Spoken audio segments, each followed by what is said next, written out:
Vous êtes en compagnie de Radio Taïwan International.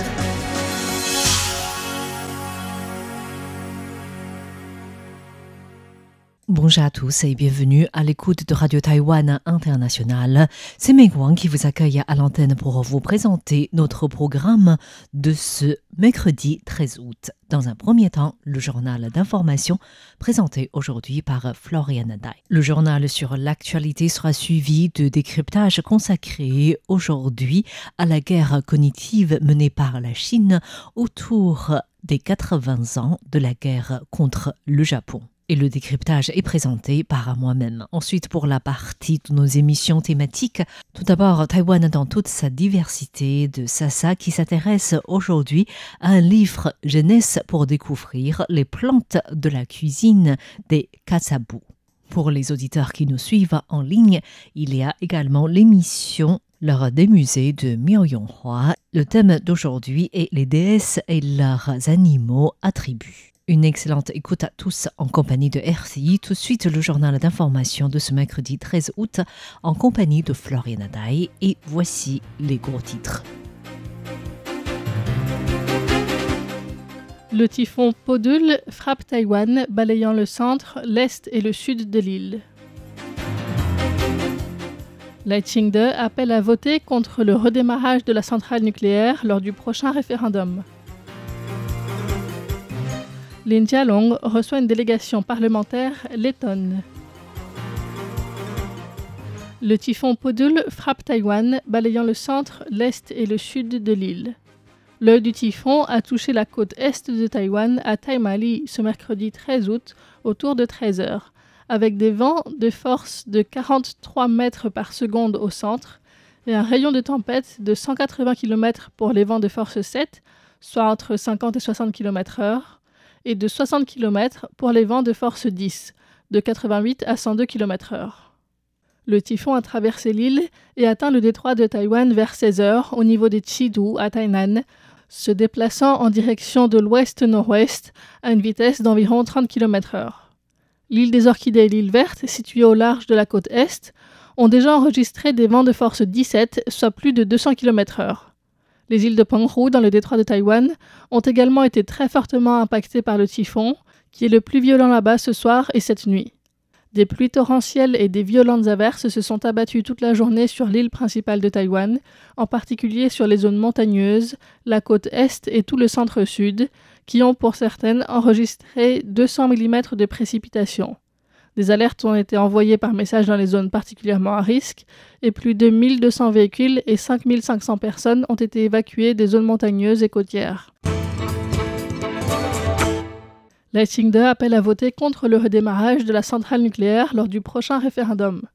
Le président de la République, Lai Ching-de, qui occupe également le poste de président du Parti démocrate progressiste, s'est prononcé aujourd'hui lors de la réunion du comité central du DPP sur le référendum du 23 août au sujet de la relance d'une centrale nucléaire dont la licence d'exploitation a expiré au bout de 40 ans d'exploitation. Il a expliqué que le gouvernement respecte la procédure suivante. Tout d'abord, la Commission de sûreté nucléaire, ou CSN, doit établir des procédures d'examen de la sécurité. La CSN a déjà annoncé un projet de modification des procédures dont la période de consultation publique prendra fin le 30 septembre. Ensuite, la Commission finalisera la révision des procédures. La deuxième étape est que Taipower, la compagnie d'électricité de Taïwan, effectue des contrôles de sécurité autonomes conformément aux méthodes établies par la CSN. Cela permettra d'évaluer les conditions de sécurité, le calendrier et les coûts d'un éventuel redémarrage. Il a souligné que la position du gouvernement sur le nucléaire repose sur les 3 principes de sécurité, gestion des déchets nucléaires et consensus des Taïwanais. Cependant, la sécurité est une question scientifique qui ne peut être résolue par un référendum. Lai Ching-de a donc appelé les Taïwanais à voter non lors du prochain référendum. Le référendum sur la remise en service de la centrale nucléaire numéro 3 est organisé avant que la procédure de contrôle de sécurité n'ait été effectuée et que la population ait pleinement compris les risques et les coûts. Un tel référendum ne peut pas permettre de déterminer dans quelle mesure la population est prête à assumer les risques liés à la remise en service de la centrale nucléaire. J'irai voter le 23 août. Votons ensemble contre. Lee Jae-long reçoit une délégation parlementaire lettonne. La présidente du groupe parlementaire letton d'amitié avec Taïwan, Ingrida Sirtsene, conduit une délégation de 8 députés à Taïwan du 10 au 14 août. Lors d'un repas organisé hier par le ministre des Affaires étrangères Lee Jae-long, Ingrida Sirtsene a parlé du processus de transition de la Lettonie d'un régime autoritaire vers la démocratie et a souligné que l'attaque de l'Ukraine par la Russie avait rendu les Lettons encore plus vigilants face à la menace d'expansion des forces autoritaires. Ainsi, les domaines de coopération entre Taïwan et la Lettonie s'étendent désormais de la santé à la défense, la haute technologie et l'intelligence artificielle. Lee Jae-long a souligné que la paix et la sécurité en Europe et dans la région Indo-Pacifique étaient indissociables. Taïwan et la Lettonie sont toutes les deux confrontées à des menaces militaires, à des opérations de guerre cognitive et à des attaques de désinformation de la part de leurs voisins. La délégation lettonne a également visité le Centre asiatique de recherche et développement sur les applications innovantes de l'IA pour les drones, le Parc des sciences et technologies de Sinju et l'Institut de recherche industrielle et technologique. Des médecins taïwanais bientôt à Kiev pour fournir des consultations bénévoles. L'Association médicale des Taïwanais d'Amérique du Nord a annoncé qu'une équipe bénévole retournera en Ukraine fin août pour prodiguer des soins médicaux aux habitants et aux soldats blessés. À quelques jours de la rencontre entre les présidents américains Donald Trump et russe Vladimir Poutine, l'association a rencontré des groupes ukrainiens au bureau taïwanais de New York. Le chef du groupe, Dr Zhong Tsai, mènera la clinique gratuite qui est composée de 10 membres, 6 de Taïwan et 4 des États-Unis.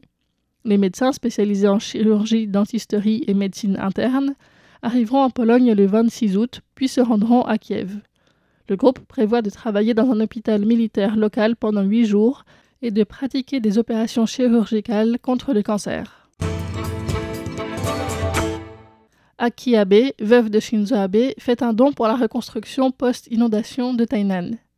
Après le passage du typhon Danas et les inondations survenues dans la semaine du 28 juillet dans le centre et le sud de Taïwan, la veuve de l'ancien premier ministre japonais Aki Abe a publié un message de condoléances et a annoncé son intention de faire un don de 2 millions de yens, soit près de 11,6 000 €, à la ville de Tainan. Le représentant de Taïwan au Japon, Lee Yi-yang, a remercié Aki Abe et les autres amis de Taïwan pour leurs dons et pour leur amitié envers les habitants des zones sinistrées de Taïwan.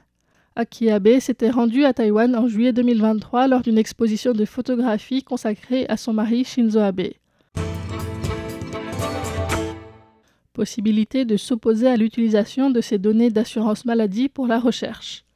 À partir d'hier, il est possible de s'opposer à l'utilisation des données d'assurance maladie nationale ou NHI de Taïwan à des fins universitaires et de recherche. Cette décision fait suite à un arrêt de la Cour constitutionnelle de 2022 autorisant les institutions gouvernementales et universitaires à utiliser les bases de données de l'assurance maladie à des fins statistiques ou de recherche, mais pas sans mécanisme de surveillance et sans possibilité pour les particuliers de s'y opposer. L'administration de l'assurance maladie nationale a donc mis en place un système afin de permettre au public de s'opposer à l'utilisation secondaire de 4 types de données, à savoir les dossiers d'inscription à la NHI, les dossiers médicaux, les rapports d'imagerie médicale et de pathologie, ainsi que les données d'analyse. Des ONG attirent l'attention sur des intermédiaires bloquant la syndicalisation des travailleurs migrants. Des groupes de la société civile militant pour la protection des droits des travailleurs migrants ont tenu une conférence de presse devant le ministère du Travail hier. L'objectif était d'attirer l'attention sur le fait que plus de 30 travailleurs migrants de Taoyuan, souhaitant adhérer à un syndicat local, auraient vu leur demande d'adhésion bloquée ou découragée après l'intervention des agents intermédiaires qui leur avaient permis d'être embauchés à Taïwan. Tracy Sun, secrétaire du syndicat général des industries de la ville de Taoyuan, explique « La loi ne définit pas clairement les agences de recrutement de travailleurs migrants comme des employeurs et ne les soumet pas aux réglementations ou restrictions de la loi sur les syndicats. Il en résulte que les travailleurs migrants sont opprimés par les intermédiaires et ne peuvent pas adhérer à des syndicats, alors que la loi ne peut pas s'appliquer aux agences ou les empêcher de se livrer à ces agissements. »